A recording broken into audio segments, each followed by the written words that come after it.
Сәлем менің тыңдармандарым. Менің каналыма қош келдіңіздер.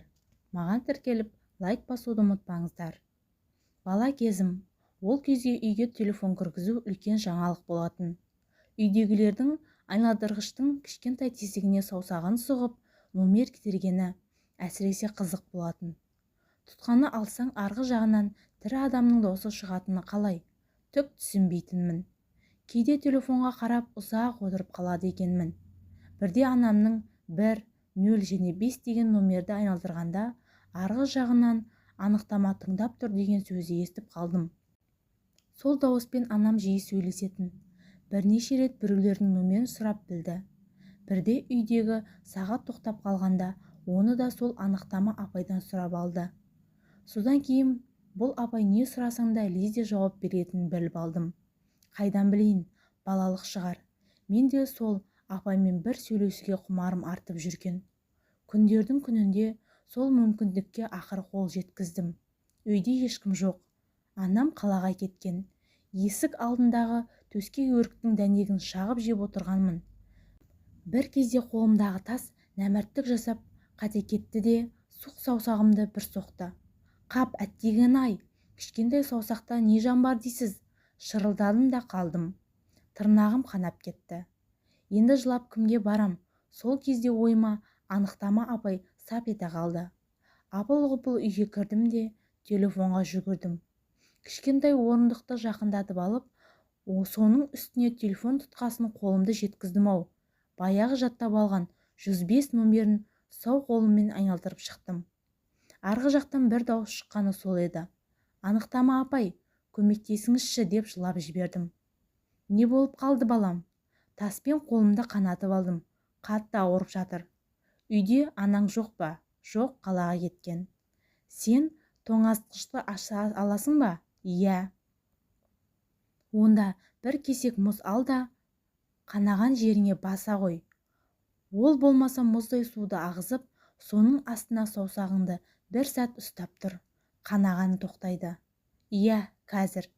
Бірақ абайла, басқа заттарды төгіп алып жүрме. Бұдан бұлай байқап ойна, жарай ма?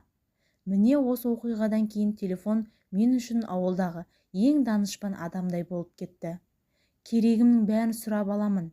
Түсінбеген сабағымды да, тіпті қорадан ұстап алған шымшыққа не тамақ беретінімді де. Бір күні тауық қораға кірсем, ең жақсы көретін қызыл қоразым өліп қалыпты. Ішімнің ашығаны-ай. Тағы телефонға жүгірдім. Қайғымды бөлістім. Әдемі даусы бар қораз өлмеу керек қой дедім, өксігімді баса алмай. Мені тыңда, Құмаржан. Ол қораз енді басқа бір әлемге барып шақыратын болды.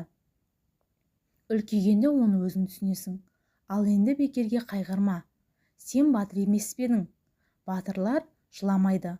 Рахмет, анықтама апай. 9 жасымда әкемнің жұмыс бабымен басқа ауылға көшіп кеттік. Сонда анықтама апай бұрынғы үйдегі телефонның ішінде қалды деп ойлаппын. Жаңа үйде оған шауып баруды қойдым. Не керек, айлар ауысып, жылдар жылжи берді. Мен қалада институт бітіріп маман болдым. Кейде балалық шағымды ойлағанда, осы бір анықтама апай баламен бала болып, менің бүкіл еркелігімді көтеріп жүргенде, бастықтарынан талай ұрыс естіген шығара. Неге екенін қайдам, сол телефондағы апайды мен өлердей жақсы көрдім. Ол апай балалық өмірімнің бір бөлшегіне айналған еді. Бір күні балалығым ұстап телефонды алдым да, сол кезде біздің ауылда қамтамасыз еткен анықтама бөліміне қоңырау шалдым. Тұтқаны көтерген кісі анықтама қызметі тыңдап тұр, деді. Міне ғажап.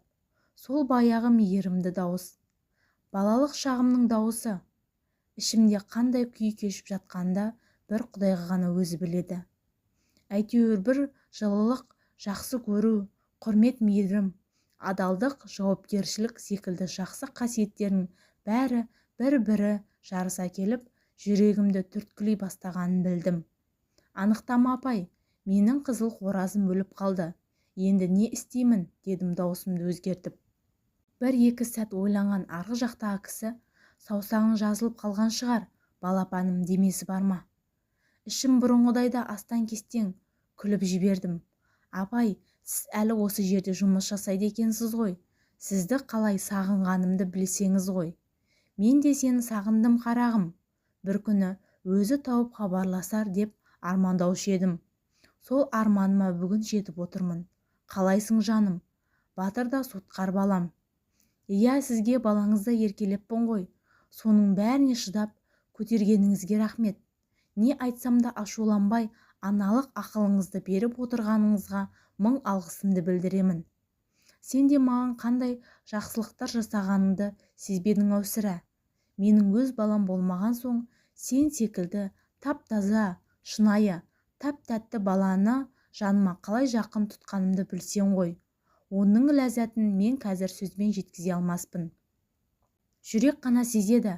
Бар өмірімнің жартысы сені еркелетумен, екінші жартысы сені сағынумен өтті ғой шамада. Рахмет қарағым. Осы сөздер айтылып жатқанда менің жүрегім сыздап, жылап жатқандай еді. Жүрегімнің көзі болса, жасы көл болар еді-ау сонда. Анықтама апай, кешіресіз, тағы да сізге хабарласып, қоңырау шалып тұруыма бола ма? Әрине балапаным. Бірақ анықтама апай демей, мұңлық апа деп сұрасаң маған қосып береді ғой. Арадан 2 ай өткенде тағы осы номерге хабарластым. Бірақ тұтқаны бөтен дауыс алды. Бірақ бұл да мейірімді дауыс сияқты. Мұңлық апаны телефонға бола ма екен? Мұңлық апа дейсіз бе? Бұл кім екен? Мен жақын таныс едім. Жоқ, дәрілік айтқанда баласы едім. Есімің Құрмаш па? Иә, оны қайдан білдіңіз? Құрмашжан, апаң ұзақ жылдар бойы сырқаттанып жүретін. Сол сырқаты асқынып бірнеше күн бұрын апаңды шығарып салдық.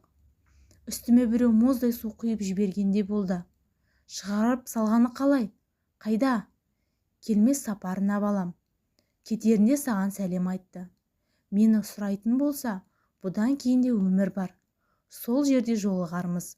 Ол жақта әркім сүйгенімен бірге болады деп айтарсың, деді. Апаңның иманы саламат болсын балам. Айтқаныңыз келсін. Ләйлім солай болсын. Сүйікті пайғамбарымыз айтқан сүйінші қандай тамаша. Иә, әркім сүйгенімен бірге болады. Рахметімді айтып, тұтқаны қойғанымда көйлегімнің кеудесі жасқа шыланып қалған екен. Аллаға ұзақ дұға еттім.